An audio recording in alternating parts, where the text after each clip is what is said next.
Hello everyone, I am सदैव सिंह चारण। आदर्श बाल मंदिर के ऑनलाइन क्लासेस में आपका स्वागत है। जैसा कि हम पढ़ रहे थे कि किस प्रकार से आजम खान उस साहूकार यानी मनी लेंडर्स के पास जाता है और किस प्रकार से वो बात करता है कि तुमने ऐसी मूंछें क्यों रख दी। तो उस बात में हम आगे बढ़ते हैं कि क्या बातें होती है आगे।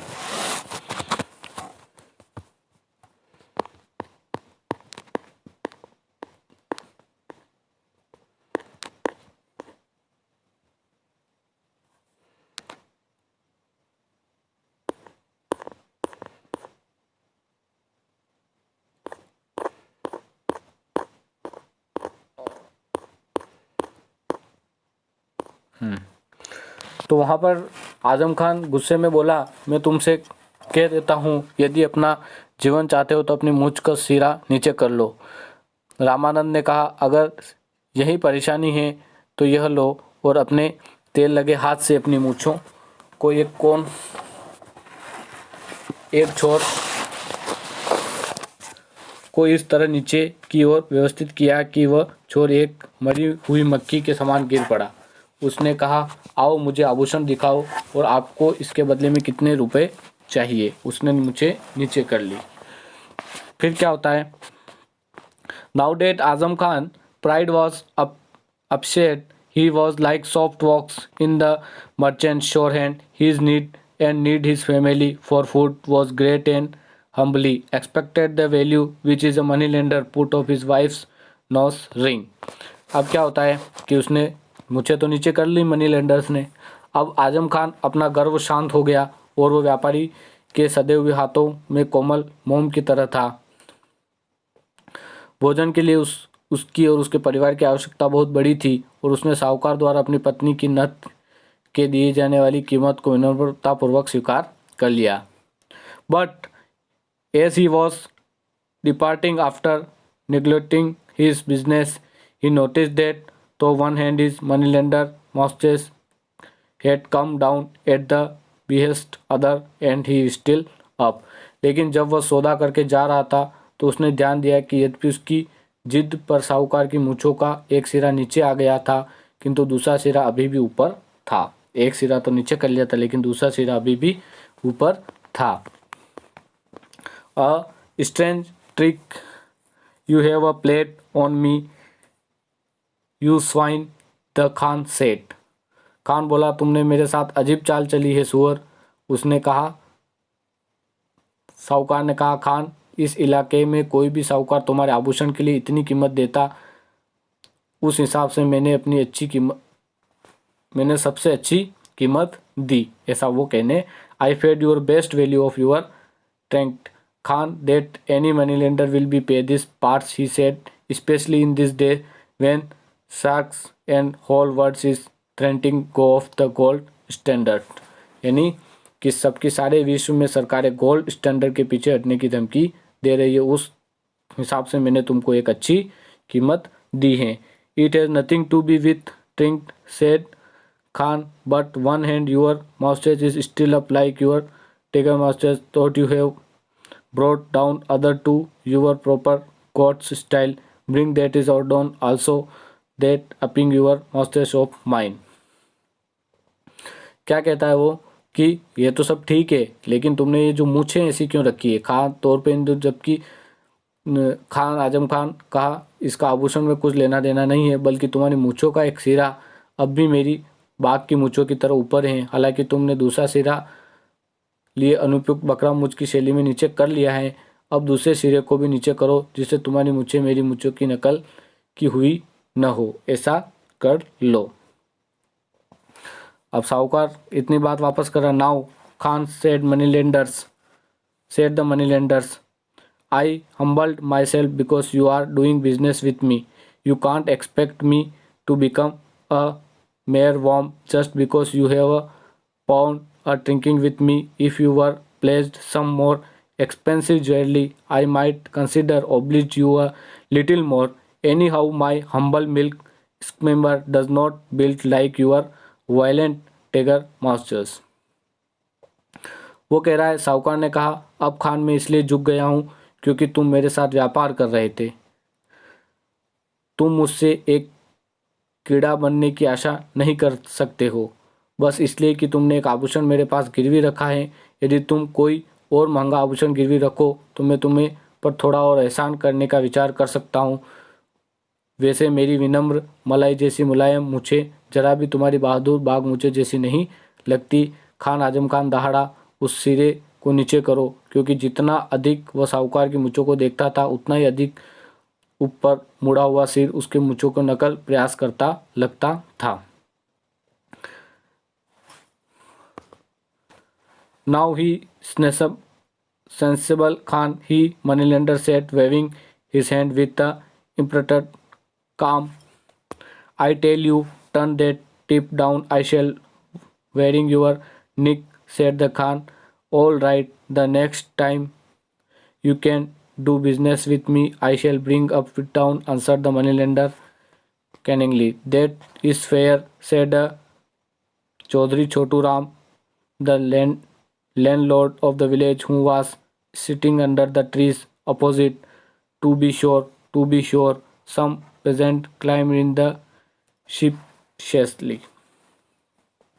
साहूकार ने बिना किसी उत्तेजना के शांति से अपना हाथ हिलाते हुए कहा, अब समझदार बनो खान। खान बोला, मैं तुमसे कह देता हूँ, उस सिरे को नीचे कर लो, नहीं तो मैं तुम्हारी गर्दन मरोड़ दूंगा। साहूकार ने चालाकी से उत्तर दिया, ठीक है, अगली बार जब तुम मेरे साथ व्यापार करने के लिए आओगे तब मैं इस सिरे को नीचे कर लूँगा। सामने पेड़ के नीचे बैठा हुआ गांव का जमींदार चौधरी छोटूराम बोला, यह ठीक है। कुछ किसान झेपते हुए हल्की सहानुभूति आवाज़ में बोले, पक्की रही, ऐसा करते चिल्लाते रहे।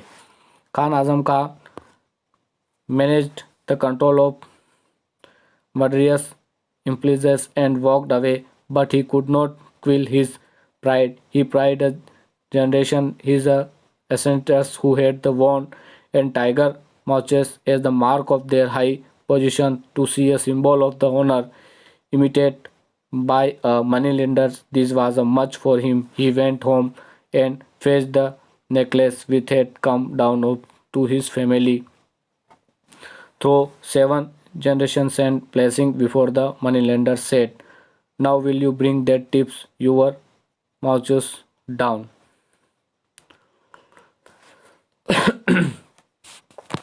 खान आजम खान ने किसी तरह अपनी खूनी भावनाओं को नियंत्रण किया और वहां से चल दिया, लेकिन वह अपने गर्व को नहीं दबा पाया। वह अपने गर्व को, जो कि उसके पूर्वजों की पीढ़ियों का था, वो अपनी उच्च स्थितियों के चिन्ह के रूप में बाघ मूंछें रखते थे, अपने सम्मान के इस प्रतीक में एक साहूकार द्वारा नकल की गई देखना उसकी बर्दाश्त के बाहर था।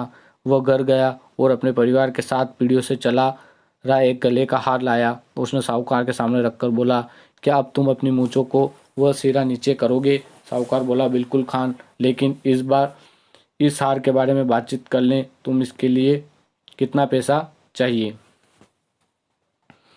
आजम खान ने उत्तर दिया, after they he settle the business the moneylender said, now Khan, I shall carry out your will, and the criminally brushed up his moustache down as the Azam Khan was walking away. However, he noticed that other tip of moneylenders moustache had now gone up the stood doubtlessly like the upturned and his own excited tiger moustache. He turned his feet and shouted, I shall kill you if you don't brush that moustache into the shape operated your position, tilted 18 moneylenders. Now, Khan, come to your sense. You know it. Only the illusions of tiger's mustache in now we are like your brave and wonderful adornment. Send the crazy moneylenders. I tell you, I want you insulting that insignia of my order, shouted Azam Khan. You are bring that tip down. I would do it even if you poured all these jewelries you possess to me, said the money lenders. I would rather lose my remaining worldly and possession, my pot and pans, my clothes, even my house, than the tip your mouth just turned like that. spluttered Azam Khan. Acha, if you care so little for all your gods and chattels and sells off then and turn off the tips and mouches down, said moneylenders, and what is more, I shall will flat.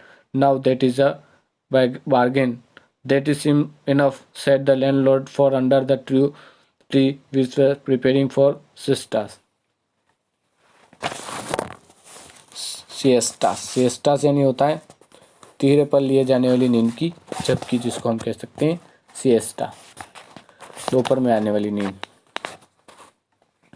हालांकि जैसे ही आजम खान चला उसने ध्यान दिया कि अब साहूकार की मूंछों का दूसरा सिरा ऊपर हो गया था और संकोचपूर्वक उसने अपनी ऊपर की उठी हुई मूछें बाघ मूछों की ऊपर की ओर मुड़े हुए सिरे के समान खड़ी हुई थी।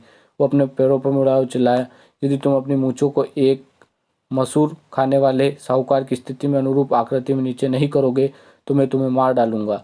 चिकनी चुपड़ी बातें करने वाला साहूकार बोला, अब होश में आओ खान, तुम जानते हो कि यह बाघ मूछों का मात्र दिखावा है, कहीं से भी तुम्हारी बहादुर के आश्चर्यजनक सजावट के समान नहीं है। आजम खान चिल्लाए, मैं तुम्हें कह देता हूँ कि तुम अपनी सामाजिक स्थिति के सम्मानपूर्ण सूचक चिन्ह अपनाओ, तुम अपने सिरे को नीचे करो। साहूकार ने कहा, खान, यदि तुम अपने सारे आभूषण मेरे पास गिरवी रख देते हो तो भी मैं यह नहीं करूँगा। आजम खान भड़क कर बोला, तुम्हारे मूछे के सिरे को इस तरह ऊपर की ओर मुड़ा हुआ देखने के बजाय मैं अपनी सारी बची हुई सांसारिक संपत्ति, मेरे खाने पकाने के बर्तन, मेरे कपड़े और यहाँ तक कि अपना घर भी दे दूंगा। साहूकार बोला, अच्छा, यदि तुम अपनी चल संपत्ति में इतनी कम परवाह है तो तुम वह सब मुझे बेच दो और अपने मूछों का वह सिरा नीचे कर लूँगा। यह इतना बढ़कर क्या मैं इसे सीख रखूँगा। अब क्या यह सौदा रहा? जमींदार ने उस पेड़ के नीचे से कहा जहाँ वह दोपहर की झपकी लिए तैयार हो रहा था। यह बिल्कुल ठीक है लगता है, ऐसा उसने कहा। फिर क्या होता है?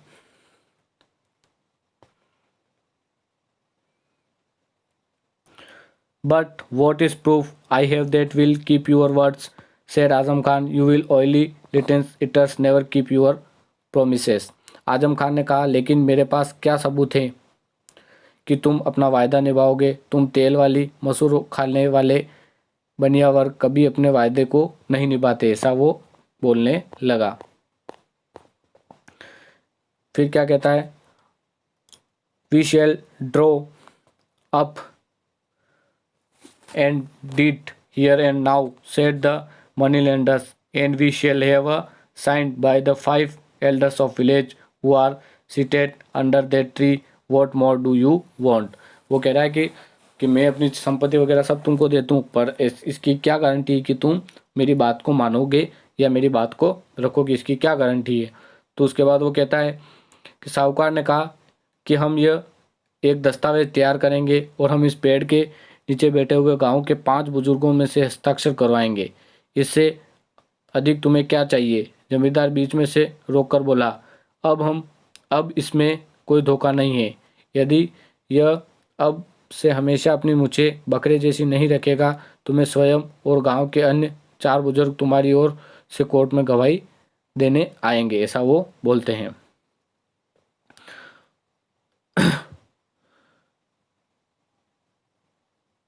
I shall accommodate him for religious if he does not keep his words, added a priest who would arrived on the sense of hearing the hub. अच्छा, एग्रीड आजम खान। पुजारी जो कि शोरगुल सुनकर वहां पहुंच गया ने साथ में कहा, यदि यह अपना वायदा पूरा नहीं करेगा तो मैं इसे धर्म से बहिष्कृत करूंगा। आजम खान अच्छा कहते हुए सहमत हो गया। तो आजम खान का अच्छा और वो एग्री हो गया। And he for with he had deep prepared by the petition writer of village what sat smoking his humble hubble bubble under the trees, and the document transferring all his household goods and cattle, and was the sing and presence of the 5 elders village and sold and money lenders for the bought the tips of mouse sent down and kept them a glad style apprenticed his order.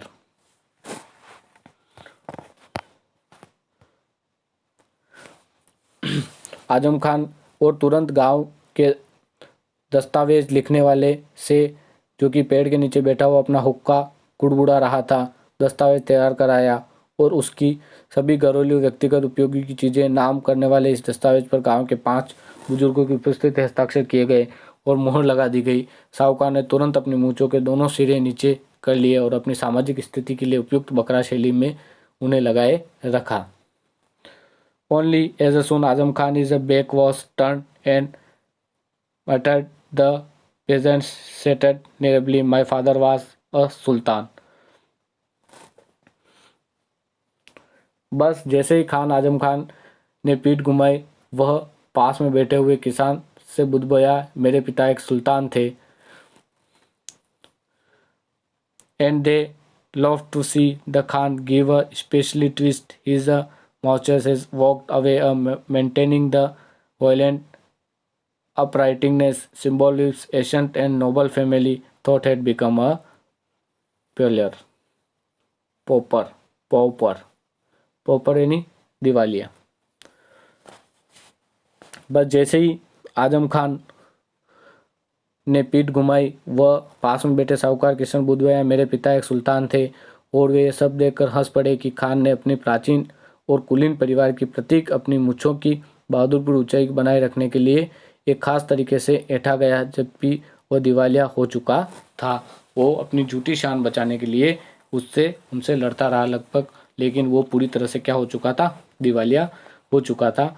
तो ये जो पूरी तरह से story ये बताई गई है कि कैसे जो भारत के जो लोग हैं अपनी झूठी शान और झूठी आन बान शान के लिए अपने जो सब कुछ बेच देते हैं, और उस तरीके से राजा महाराजा जो थे भारत के, वो भी उसी तरह से पहले वाली बात इस स्टोरी में बताई गई कि किस तरीके से जो आजम खान होता है वो साहूकार के वहाँ जाता है तो वो देख लेता है कि उसकी मूछें किस प्रकार से हैं। उसकी मूछों के प्रकार उसकी मूछें रख रखी है, यानी बाघ मूछें रख रखी है उसने, और वो उसकी मूछें तो थी, वो साहूकार की मूछें बकरा मूछें थी। तो उसको उसने कहा कि तुम ये मूछें क्या करो, हटा दो। तो साहूकार तू इंटेलिजेंट था, तो उसने कहा कि ऐसा मैं तभी करूँगा कि जब तुम मुझे अपनी सारी जायदाद दे दो, तो भी मैं ऐसा नहीं करूँगा। तो इस बात पे वो अड़ जाता है, तो उसने कहा मैं तुम्हें सारी जायदाद दूंगा, लेकिन तुम ये मूछें नीचे कर दो।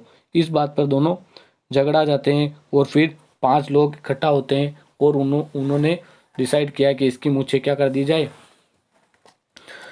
लिखावट कर दी जाए कि मैं इनसे सब कुछ दे दूंगा तो ये अपनी मूछें नीचे कर देगा। तो जो सेठ था, जो साहूकार था, उसने वैसा ही किया और उसे तो सारी संपत्ति मिल गई, लेकिन जो आजम खान जा था वो पूरी तरह से बैंकक्रप्ट यानी पूरी तरह से दिवालिया हो गया। तो इस कहानी से हमें ये शिक्षा मिलती है कि हमें अपने स्वभाव को वैसा ही रखना चाहिए, जिस तरह हमें घमंड नहीं करना चाहिए अपने आप को, और अपने अपने हिसाब से ही बात करनी चाहिए, जितनी अपनी कंबल हो उतने ही अपने पैर पसारने चाहिए। ये भी हम कहानी में देखते हैं कि किस प्रकार से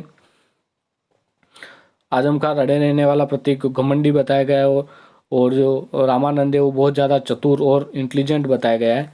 तो इसी प्रकार से ये स्टोरी हमारी यहाँ खत्म होती है। आई होप आपको ये स्टोरी समझ में आई होगी।